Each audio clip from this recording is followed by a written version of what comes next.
आज हमारा टॉपिक है पैराफिन सेक्शन कटिंग। ये हिस्टोपैथोलॉजी का मेन प्रोसीजर है। ठीक, जैसे हम फिक्सेशन करते हैं, एक टिश्यू को फिक्स करते हैं, जैसे वो लिविंग स्टेट में होता है वैसे ही प्रिजर्व करते हैं। हम मेनली इसमें करते हैं 10% फॉर्मेलिन इसमें यूज़ करते हैं। ग्रॉसिंग करते हैं, एक टिश्यू की लेंथ देखते हैं, ब्रेड्थ देखते हैं, वेट उसका देखते हैं, टिश्यू प्रोसेसिंग करते हैं, टिश्यू एम्बेडिंग करते हैं। ठीक, ऐसे ही एक प्रोसीजर पैराफिन सेक्शन कटिंग, ये हम माइक्रोटोम से करते हैं। जैसे रोटरी माइक्रोटोम आता है, फ्रीजिंग माइक्रोटोम आता है, अल्ट्रा माइक्रोटोम आता है। ठीक, अब हम इसका प्रोसीजर देखेंगे कि पैराफिन सेक्शन कटिंग हम करते कैसे हैं। ठीक, हम करते हैं ये ऐसे। Put the paraffin block having the tissue in the block holder. हमें ये पैराफिन ब्लॉक उठाना पड़ता है, जिसमें ये टिश्यू होता है ये हमें रखना पड़ता है किसमें, ब्लॉक होल्डर में, जो माइक्रोटोम में होती है, मतलब प्रेजेंट होता है एक ब्लॉक होल्डर, उसी में रखना पड़ता है। Then cut the sections by operating the microtome manually after adjusting the thickness at 3 to 4 micrometer। ठीक, इसके बाद ये सेक्शंस मतलब खुद ही कट हो जाते हैं माइक्रोटोम से।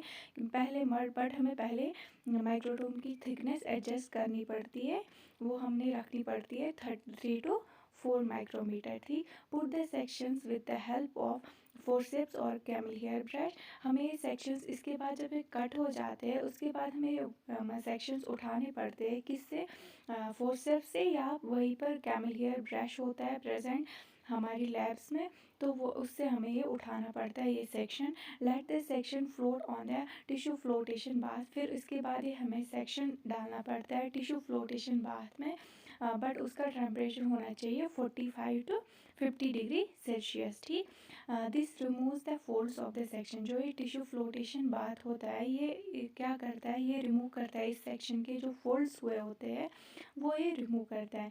Then pick the section on adhesive coated clean glass slide. इसके बाद हमें ये सेक्शन उठाना पड़ता है, जो एडेसिव कोटेड ग्लास स्लाइड होती है वो क्लीन होती है, वो उस पर हमें ये उठाना पड़ता है। ठीक, इसके बाद place the glass slide in the oven. उसके बाद हमें ये जो ग्लास स्लाइड है ये ओवन में रखनी पड़ती है। Maintain it at temperature 56 degree Celsius. 56 degree Celsius इस ओवन का टेम्परेचर होना चाहिए। फॉर 20 to 30 मिनट्स हमें इसमें रखना पड़ता है। For proper drying and better adhesion, किस लिए हमें रखना पड़ता है, प्रॉपर ड्राइंग होना चाहिए और बेटर एडिशन इसका हो जाएगा। Now the slide is ready for staining. मतलब इसके बाद ये स्लाइड रेडी है, इसके बाद हम इसको स्टेनिंग कर सकते हैं। ठीक।